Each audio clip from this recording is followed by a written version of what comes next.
Record সংশোধন করার জন্য কি করতে হবে আমি বুঝাতে চাচ্ছি যে আপনার যে খতিয়ান আছে বা জমির যে পর্চা আছে সেই পর্চায় আপনার নাম নাই কিন্তু দলিল আপনার নামে আছে।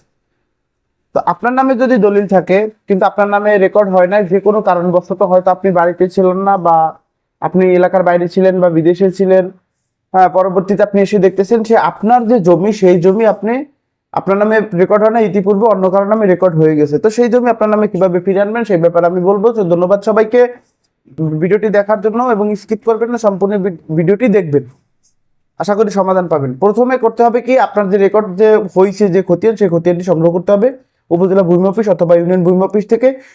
রেকর্ড বা সে পর্চা বা সেই খতিয়ান সংশোধন করার পরে আপনাকে জোনাল সেটেলমেন্ট অফিস থেকে মাঠ পর্চা উঠাইতে হবে। যে মাঠ পর্চা আসলে দেখতে হবে এবং বুনিয়াদ, মাঠ পর্চা এবং বুনিয়াদ উঠানোর পরে আপনি যাচাই বাছাই পূর্বক আপনি দেখবেন যে আপনার নামে কোথাও কোনো মাঠ জরিপ বা কোনো রেকর্ড হয়েছে কিনা। যদি না হয় তাহলে সেই দলিলের এসে মোতাবেক কাগজপত্র উঠাইয়া সেই দলিল সহ আপনার ল্যান্ড সার্ভে ট্রাইব্যুনালে মামলা করতে হবে। মামলা করার পরে আদালত থেকে আপনার সেই যে আপনি বাদী এবং আপনার বিবাদীকে নোটিশ করা হবে যার নামে রেকর্ড হয়েছে। হ্যাঁ, তারপরে নোটিশ করার পরে সে আদালতে গিয়ে তার যদি কাগজপত্র থাকে রেকর্ড করার, সেই কাগজপত্র সব শো করতে হবে।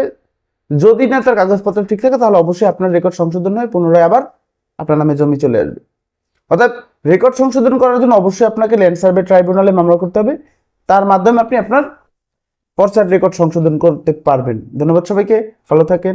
নতুন হলে অবশ্যই চ্যানেলটি সাবস্ক্রাইব করে পাশে থাকবেন। আসসালামু আলাইকুম।